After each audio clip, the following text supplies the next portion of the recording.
La sortie en salle cette semaine d'Avatar 2, La Voix de l'eau de James Cameron, où l'on retrouve les Na'vi sur la planète Pandora, nous a donné envie de reprendre notre série chromatique dans Bleu Up et en nous concentrant donc aujourd'hui sur la couleur bleue. Car du bleu au cinéma, évidemment, il y en a, pour ouvrir un film comme le Van Gogh de Maurice Pialat, ou pour clore un film comme le premier Mission Impossible, avec, après une scène tendue dans un tunnel en feu, l'apaisement et la quiétude d'un pub où tout est bleu, le décor, les vêtements et même les passants devant la caméra.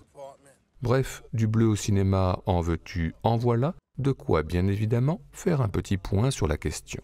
Et pour commencer, hormis les Na'vi, bien d'autres personnages de l'histoire du cinéma sont bleus, à commencer par les Schtroumpfs de Peyo, bien cachés dans la forêt et dans leur maison champignon, ici dans la version cinéma signée Raja Gosnell, mais aussi dans En avant des studios Pixar, ce jeune adolescent, apprenti magicien bleu, mais vivant pour l'instant dans un quotidien plutôt banal avant bientôt l'aventure. Sinon, dans les contes de fées d'hier, on trouve aussi des personnages bleus. Dans le Pinocchio de Codelli, ici version Luigi Comencini, la fée bleue, incarnée par Gina Lollobrigida. Et dans la version toute récente de Guillermo del Toro, Jérémy Criquet, lui aussi tout bleu. Sinon, dans le Pot d'âne de Perrault, version Jacques Demy, le Royaume bleu de Jean Marais et Catherine Deneuve, ici assisté par un homme peint en bleu. Et n'oublions pas également, dans le Aladdin version dessin animé, le génie de la lampe tout bleu, et qui a d'ailleurs la voix cerise sur le gâteau, de Robin Williams. 10,000 years will give you such a crick in the neck. Sinon, plus près de nous, citons Mystique, très remonté en hélicoptère dans la série des X-Men, mais aussi dans Watchmen, Billy Crudup, qui ressuscite en Dr Manhattan, mutant tout bleu au métabolisme affolé. Mais encore, eh bien de nombreux personnages au cinéma ont des cheveux bleus, en tous les cas Kate Winslet dans Eternal Sunshine of the Spotless Mind, au moment de rencontrer Jim Carrey. Hi. I'm sorry? I just said hi. Mais aussi Léa Seydoux dans La vie d'Adèle, au moment de retrouver Adèle Exarchopoulos. Ça va? Et toi? Sinon, des yeux bleus, il y en a évidemment énormément au cinéma, ne serait-ce que ceux remarquables de Rebecca Romijn dans Femme fatale.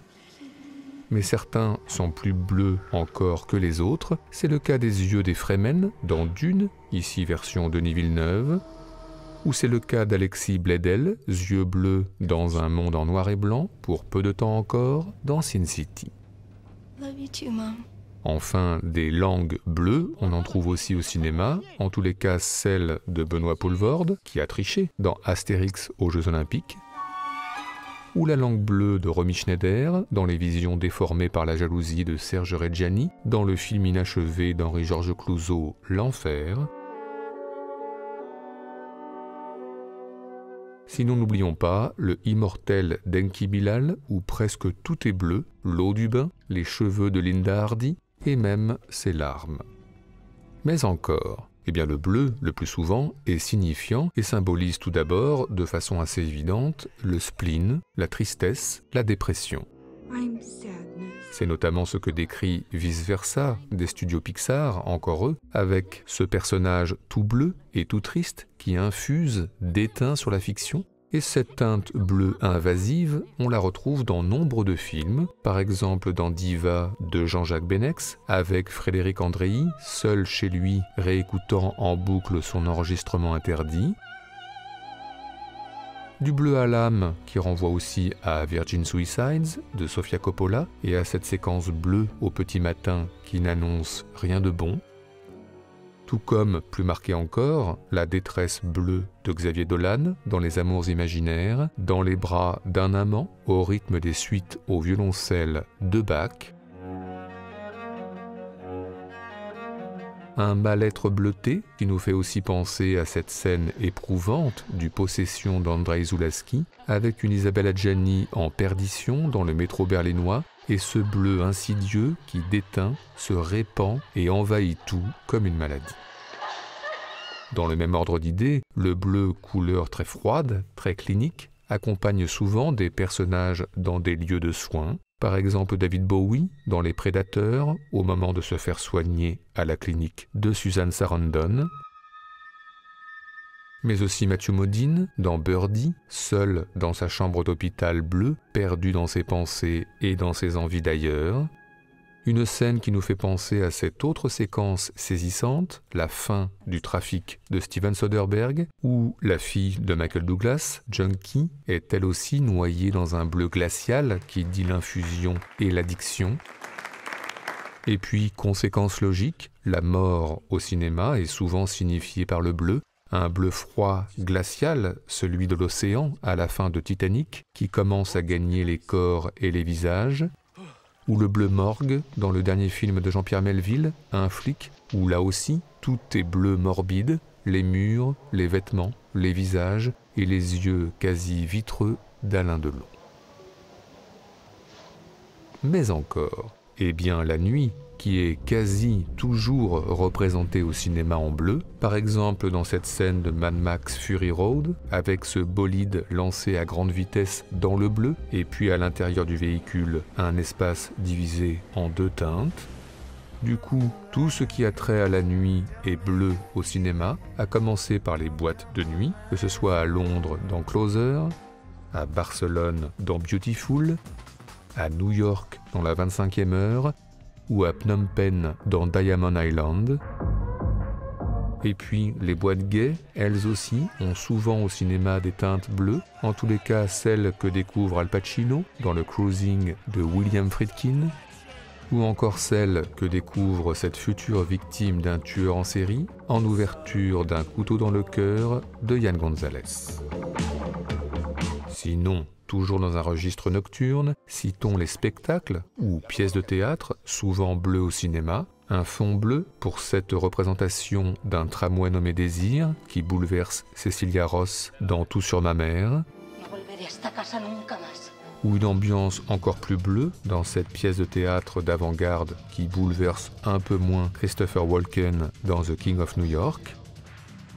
Et puis il y a, sur scène cette fois, Michael Keaton et ses collègues dans le Birdman d'Alejandro Iñárritu. Et puis la rue, la nuit, toujours bleue, et surtout dans le cinéma d'épouvante, car on n'y compte plus les ambiances bleutées anxiogènes que traversent des personnages en perdition, au féminin dans Les Griffes de la nuit, ou au masculin dans Razorback. Enfin, le retour à la maison se fait parfois dans des ambiances bleutées plus rassurantes et plus chaleureuses, notamment pour Nick Nolte et Rosanna Arquette dans New York Stories, mais aussi pour Robert De Niro, héros fatigué dans Hit de Michael Mann, cinéaste bleu s'il en est, une ambiance bleutée apaisante, surtout lorsqu'on habite une villa face à la mer, ce qui nous fait penser que parlant de bleu, nous n'avons pas encore évoqué le Grand Bleu. Et donc, le voilà, Jean-Marc Barr, fasciné par le bleu méditerranéen, devant la caméra de Luc Besson.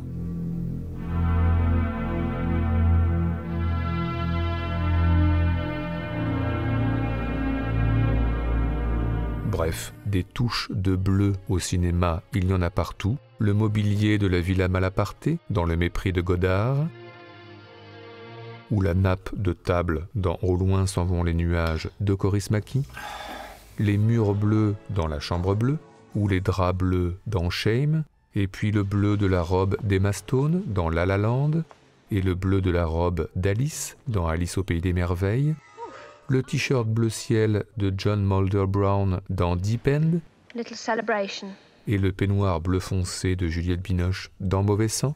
Tu me regardes trop. Mais aussi le pull bleu de Lisa Bowman dans River of Grass, qui rime avec le pull bleu de Gena Rowlands dans Une femme sous influence. Oui, le bleu partout, surtout si on ajoute le monde futuriste en intérieur bleu de Blade Runner, et le monde futuriste en extérieur bleu de Minority Report, et puis le générique bleu de Crash, et celui de Bienvenue à Gattaca, le générique bleu de 37.2 le matin, et celui de Bianca, mais aussi de César et Rosalie, sans oublier le logo de la Fox, bleu en ouverture des doigts romains d'argent, et le carton bleu sans typo au début de Jerry, ce qui nous fait d'ailleurs penser au dernier film de Derek Jarman qu'il réalisait en 1993, alors malade du sida, une couleur bleu clin sur laquelle on entend pendant 40 minutes une bande-son très dense, faite notamment de bribes d'actualité et de lectures de journaux intimes. Oh blue, arise. Oui, le bleu vraiment partout. Et encore, nous n'avons pas parlé des lunettes de Gary Oldman dans Dracula, ni des oranges bleues de Tintin et les oranges bleues, Peut-être est-elle phosphorescente? ni des combats bleus de Kill Bill, ni du calme bleu après la tempête d'Only God Forgives, ni de Michael J. Fox de face sous la pluie dans Outrage, ni du petit Little de dos au clair de lune à la fin de Moonlight. Et tout ceci nous a, comme d'habitude, donné des envies de classement. C'est donc parti avec Michel Villermoz et Jean-Noël Broutet, obsédés par la peinture bleue et les Daft Punk, dans Comme un avion de Bruno Podalides. C'est parti, disions-nous, pour notre traditionnel top 5 subjectif, celui des meilleures scènes bleues de l'histoire du cinéma, en tous les cas pour nous. J'ai plus de Bluetooth. Quoi? J'ai plus de Bluetooth. Notre numéro 5, commençons par une certaine évidence avec Bleu de Christophe Kieslowski, Le deuil impossible de Juliette Binoche et Le bleu qui envahit tout, par exemple évidemment à la piscine. Et puis une reconstruction tout de même difficile qui s'amorce, c'est le sens de cette scène brève mais saisissante entre yeux fermés et yeux ouverts, entre cœur sur la bande-son et silence, et ces petites touches de bleu désormais discrètes, signe d'un lent retour à la vie.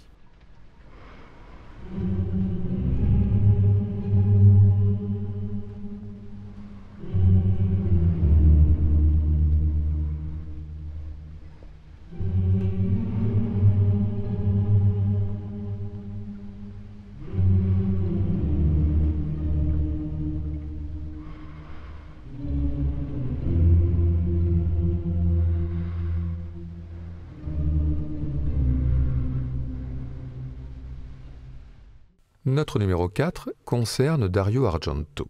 Bon, si vous découvrez le cinéaste italien aujourd'hui à travers ses productions récentes, vous ne partagez sans doute pas l'enthousiasme de nombre d'entre nous pour ses films. Eh bien, voyez ou revoyez Suspiria, car dans les années 70, Argento était grand, très grand, et cela se voit notamment dans cette séquence bleue à jamais entrée dans notre histoire du cinéma, un personnage harcelé dans les couloirs labyrinthiques d'une école de danse à Munich par un tueur au rasoir, bientôt une échappatoire via une petite fenêtre éclairée, avant l'imprévisible, l'incroyable, l'horrible, avec cette question: comment Dario Argento a-t-il pu imaginer, même dans ses cauchemars les plus fiévreux, une telle scène ?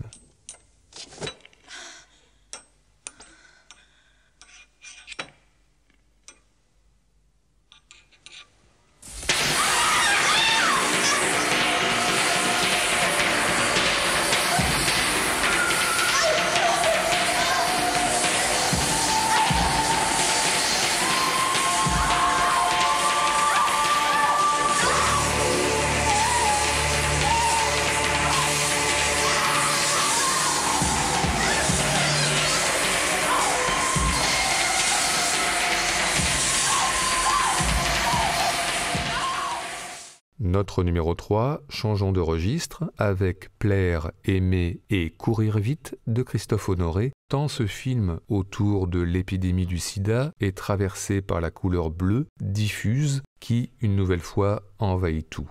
Les intérieurs comme les extérieurs, les disques comme les lectures, les tableaux au mur comme les séances au cinéma, dans la salle ou sur l'écran, bref, du bleu, du début à la fin.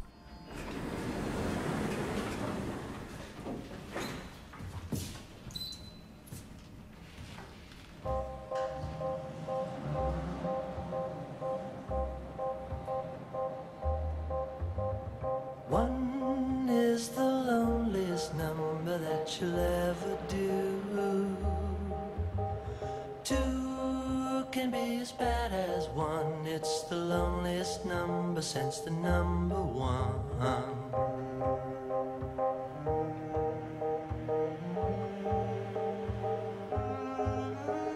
No is the saddest experience you'll ever know. Yes, it's the saddest experience you'll ever know. Notre numéro 2 concerne David Lynch, cinéaste bleu s'il en est. Il y a les yeux bleus des Fremen dans Dune, il y a la robe de la belle-mère dans Sailor et Lula, il y a la rose bleu ciel sur une robe rouge de Twin Peaks, il y a la petite boîte bleu mystère de Mulholland Drive, mais aussi la grande boîte tout aussi mystère, le Silencio, sans oublier la femme aux cheveux bleus. Et puis, il y a Isabella Rossellini dans Blue Velvet, sous les yeux d'un Kyle MacLachlan fasciné et d'une Laura Dern gênée, pour une interprétation de la chanson Blue Velvet, entrée, bien évidemment, dans l'histoire du cinéma.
Enfin, notre numéro 1 ne change pas et ne peut pas changer. Pierrot le Fou de Jean-Luc Godard, le film bleu de notre histoire du cinéma. Une soirée bleue, un peignoir bleu, un lit bleu, une maison bleue, un bowling bleu, des yeux bleus, une voiture bleue et un Picasso bleu.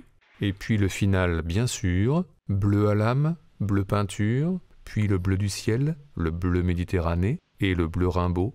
Bref, la mort bleue pour l'éternité.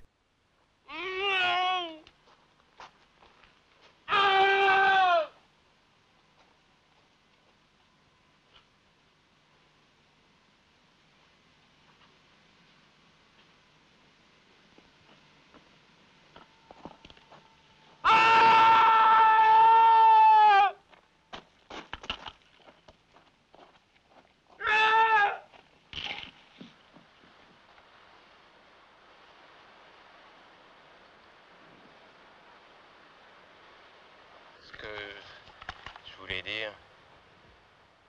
Oh. Pourquoi?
Après tout, je suis idiot.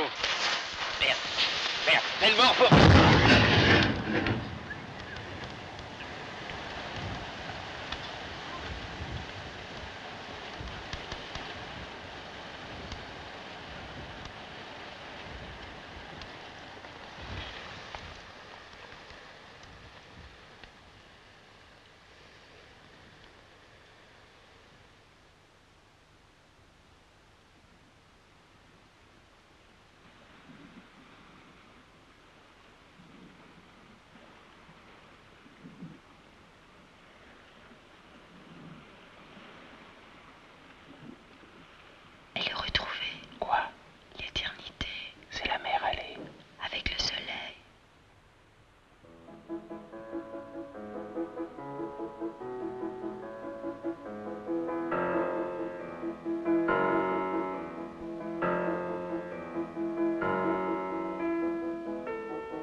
Relax, buddy. Relax. You're awake now. It was just a bad dream.